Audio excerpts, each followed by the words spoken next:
ऋतुध्वज को मदरसा की प्राप्ति, बाल्यकाल में अपने पुत्रों को मदरसा का उपदेश।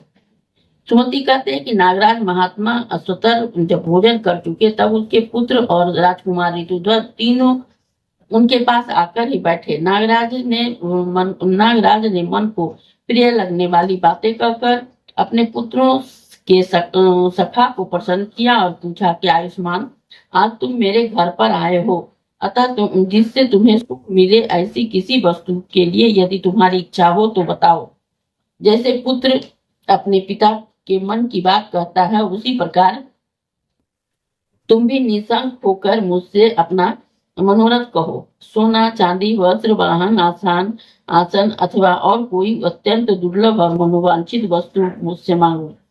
कुबलास ने कहा, भगवान आपके प्रसाद से मेरे पिता के घर में आज भी सुवर्ण आदि सभी मूल्य वस्तुएं मौजूद है।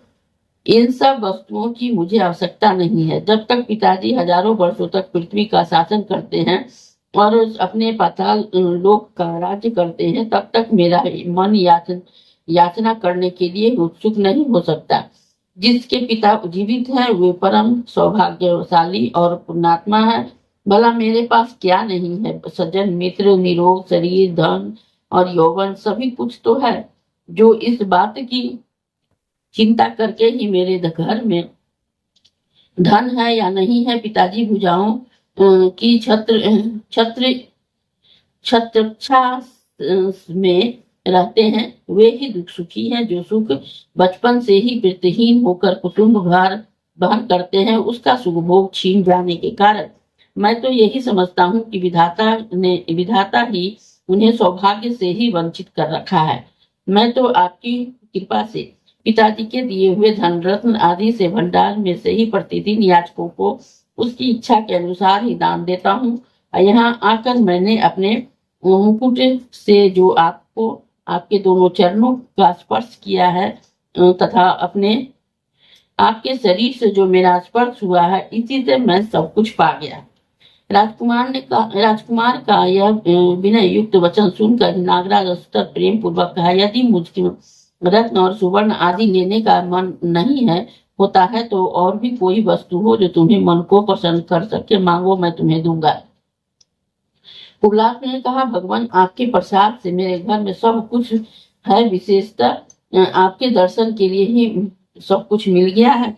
आप देवता हैं, मैं मनुष्य। आपने अपने शरीर से जो कुछ भी आलिंगन किया है, इसी में मैं कृत हूँ। मेरा जीवन सफल हो गया। नागराज, आपके चरण धूलि से ने जो कुछ भी मेरे मस्तक पर अपना स्थान बनाया है, उसी से मैंने क्या नहीं पा लिया है। यदि आपकी मुझे मनोवांछित वर देना चाहते हैं तो यही दीजिए कि मेरे हृदय में पुरुष कर्मों का संस्कार कभी दूर ना हो।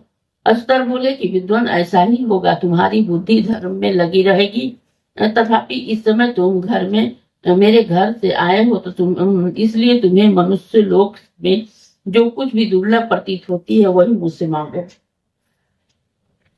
इस पर उनकी यह बात सुनकर ही राजकुमार ऋतुध्वज अपने दोनों मित्र नागकुमार के मुख की ओर देखने लगे। तब उन दोनों ने पिता को प्रणाम करके राजपुत्र का जो अभिष्ट था उसे स्पष्ट रूप से कहना आरंभ किया। नागकुमार बोला कि पिताजी, गंधर्व राजकुमारी मदरसा इसकी प्यारी पत्नी थी। उसको किसी दुष्ट बुद्धि वाले दुरात्मा दानव ने ही जो कुछ जो इनके साथ बैर रखता था धोखा दिया और उसी दानव के मुख से उसकी मृत्यु का समाचार सुनकर अपने प्यारे प्राणों को त्याग दिया। तब उन्होंने अपनी पत्नी के प्रति ही कृतकृत होकर यह प्रतिज्ञा कर ली है कि अब मदरसा को छोड़कर दूसरी कोई स्त्री मेरी पत्नी नहीं हो सकती।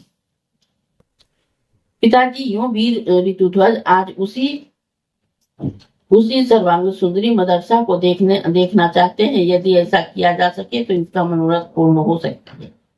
तब नागराज घर में छिपाई हुई मदरसा को ले आए और राजकुमार को उसे दिखाया और पूछा कि ऋतुध्वज, यह तुम्हारी पत्नी मदरसा है या नहीं?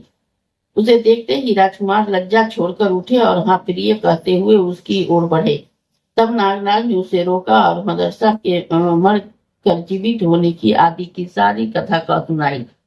फिर तो राजकुमार ने प्रसन्न होकर अपनी प्यारी पत्नी को ग्रहण किया। तदंतर उसके स्मरण करते ही उसका प्यारा अश्व वहां आ पहुंचा। उस समय नागराज को प्रणाम करके वे अश्वतर आरूढ़ हुए और मदरसा के साथ अपने नगर को चल दिए। वहां पहुंचकर उन्होंने अपने पिता माता से उसके मरकर जीवित होने का समाचार निवेदन किया। कल्याणमयी मदरसा ने भी सास ससुर के चरणों में प्रणाम किया और स्वजनों भी यथायोग्य सम्मान किया। तत्पश्चात उन नगर में ही पूर्ववासियों के यहाँ बहुत बड़ा उत्सव हुआ। इसके बाद बहुत समय बीतने के पश्चात ही महाराज शत्रुजीत पृथ्वी की भांति भांति पालन करके परलोकवासी हो गए। उस पूर्ववासियों ने ही उनके महात्मा पुत्र ऋतुध्वज को उसके आचरण तथा व्यवहार बड़े ही उदार थे राजपद पर अभिषिक्त किया। वे ही अपनी प्रजा का औसत पुत्रों की भांति पालन करने लगे। तदंतर मदरसा के गर्भ से प्रथम पुत्र उत्पन्न हुआ।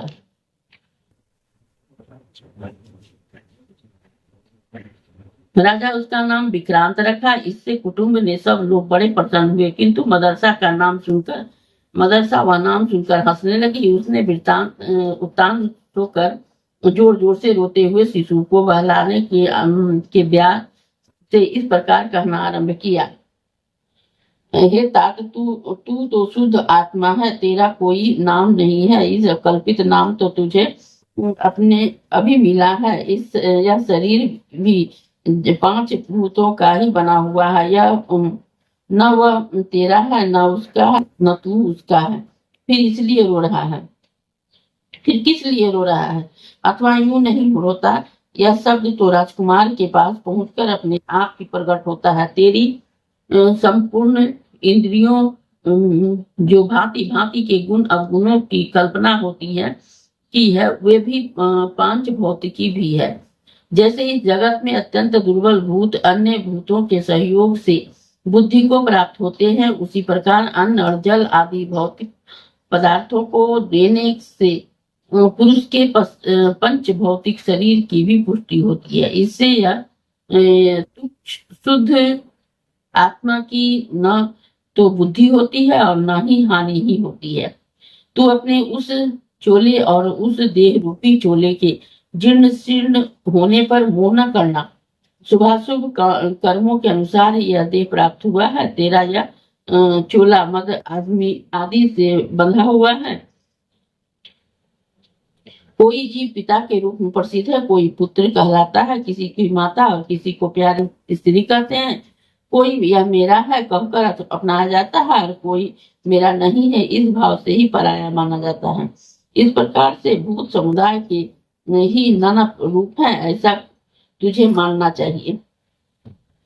यद्यपि समस्त भोग दुख रूपी तथापि मूढ़ चित्त मानव उन्हें दुख दूर करने वाला तथा सुख प्राप्ति करने वाला समझता है, किंतु जो विद्वान है जिनकी चित्त मोह से अच्छान नहीं हुआ, वे उस भोग जनित सुखों को भी सुख दुख ही मानते हैं।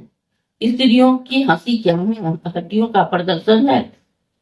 हम अत्यंत सुंदर नेत्र कहते हैं, वह मज्जा की कलुषता है और मोटे मोटे कूच और घने मांस की ग्रंथियां हैं। अतः पुरुष जिस पर अनुराग करता है वह युवती स्त्री क्या नरक की जीती जागती मूर्ति नहीं है। पृथ्वी पर सवारी चलती है, सवारी पर यह शरीर रहता है।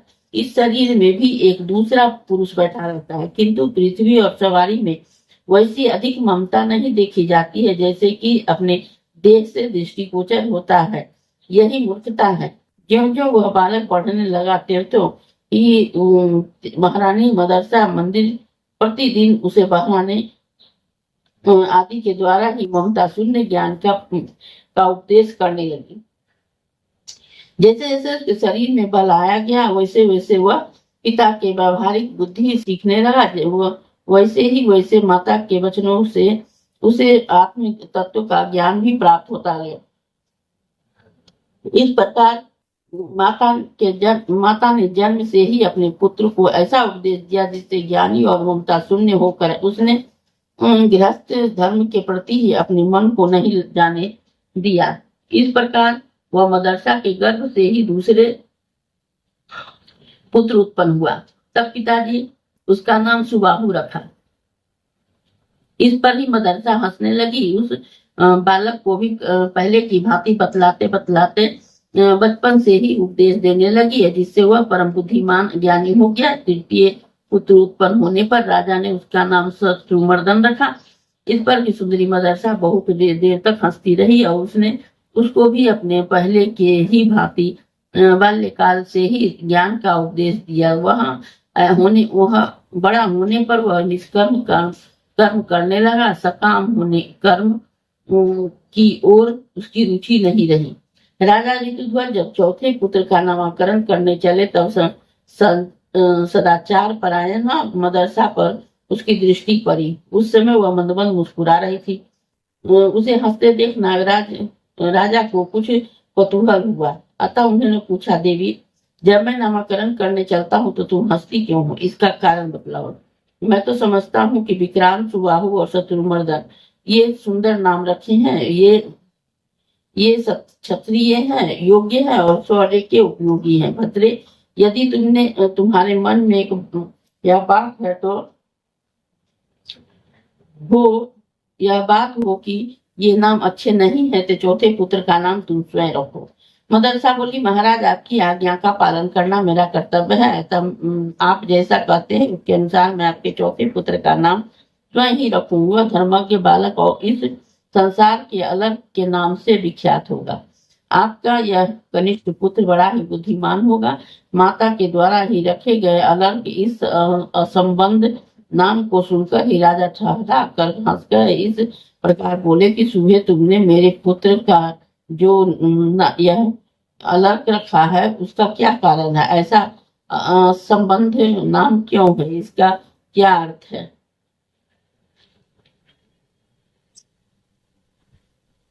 मदरसा ने कहा कि महाराज, यह तो व्यवहारिक कल्पना है। लौकिक व्यवहार चलाने के लिए कोई सा नाम रख लिया जाता है। इससे पुरुष का ही कुछ भी संबंध नहीं है। आपने भी जो नाम रखे हैं वह निरर्थक है। जैसे जो बतलाती हूँ सुनिए। ज्ञानी लोग पुरुष को व्यापक बतलाते हैं और अपने प्रथम पुत्र का नाम ही विक्रांत रखा। इसके अर्थ पर विचार कीजिए। क्रांति का अर्थ है गति। यह स्थान से दूसरे स्थान को जाने को गति कहते हैं। जब इस देह का ईश्वर आत्मा सर्वत्र व्यापक है तब वह दूसरी जगह जा नहीं सकता। अतः इसका नाम ही विक्रांत रखना ही मुझे निरर्थक ही जान पड़ता है। पृथ्वीनाथ दूसरे पुत्र का नाम सुबाहु नाम रखा गया। वह व्यर्थ ही है, क्योंकि आत्मा निराकार है। उसको माँ कहाँ से आई? तृतीय पुत्र का अरिमर्दन नाम नियत किया गया। मेरे समझ में वह भी असंबंध ही है। इसका कारण सुनिए। अरिमर्दन का अर्थ है शत्रु का मर्दन करने वाला। जब सब शरीर में एक ही आत्मा रहता है तब उसका कौन शत्रु है और कौन मित्र? मूर्तिमान भूतों के द्वारा मूर्तिमान भूतों का मर्दन होता है। आत्मा तो अमूर्त है, उसका मर्दन कैसे हो सकता है? क्रोध आदि आत्मा से पृथक रहते हैं। अतः यह अरिमर्दन की कल्पना निरर्थक ही है। यही व्यवहार का भली भांति निर्वाह करने के लिए ही ऐसा असंगत नामों की कल्पना हो सकती है। तो अलग नाम से क्यों नहीं आपको निरर्थता प्रतीत होती है? रानी मदरसा के द्वारा ही इस प्रकार से भांति भांति के समझाए जाने पर परम बुद्धिमान महाराज ऋतुध्वज ने अपनी प्राण बलवा को यथार्थ बंदरी मानकर कहा कि तुम्हारा कथन सत्य है। तदंतर उसने ही पहले पुत्र की भांति उसको भी ज्ञान जनक बातें सुनाई आरंभ की। तब राजा ने उसे रोक कर कहा। राजा बोले कि अरे यह क्या करती हो? पहले पुत्रों की भांति इसे भी ज्ञान का उपदेश देकर मेरा वंश परंपरा का उच्छेद करने पर क्यों तुली हुई? यदि तुम्हें मेरा प्रिय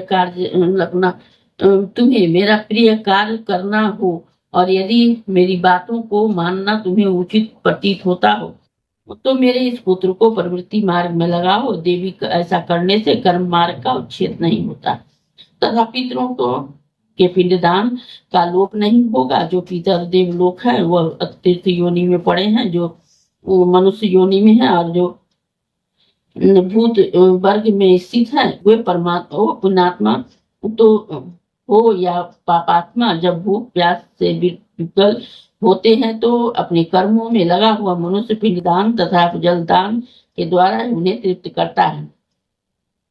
इस तरह वह देवताओं और अतिथियों को भी संतुष्ट रखता है। देवता पुण्य मनुष्य, पितर, भूत, प्रेत, गुहक, पक्षी, कृमि और कीट आदि भी मनुष्य से ही जीविका चलाते हैं। अतः सुंदरी, तुम मेरी पुत्र को ऐसा उपदेश दो जिससे इहलोक और परलोक में उत्तम फल देने वाला क्षत्रिय योचित कर्तव्य का ही उसे ज्ञान ठीक ठाक हो।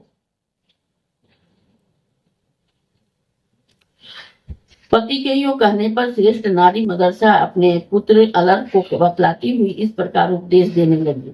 बेटा, तू धन्य है जो शत्रु रहित होकर अकेला ही चिरकाल तक इस पृथ्वी का पालन करता रहेगा। पृथ्वी के पालन से तुझे सुख भोग की प्राप्ति होगी। धर्म के फलस्वरूप तुझे अमृत मिले। प्रभु के दीन ही ब्राह्मणों को भोजन के द्वारा ही तृप्त करना, बंधु बांधवों उनकी इच्छा पूर्ण करना, अपने हृदय में दूसरे की भलाई का ही ध्यान रखना और पराई स्त्रियों की ओर कभी मन को न जाने देना। अपने मन में सदा ही श्री विष्णु भगवान का चिंतन करना, उनके ध्यान से अंतःकरण में काम क्रोध आदि इच्छाओं शत्रुओं को जीतना, ज्ञान के द्वारा ही माया की निवारण करना और जगत के लिए ही राजाओं पर विजय प्राप्त करना, यश के लिए धन का सद्व्यय करना, पराई निंदा सुनने से डरते रहना तथा विपत्ति के समुद्र में पड़े हुए लोगों का उद्धार करना।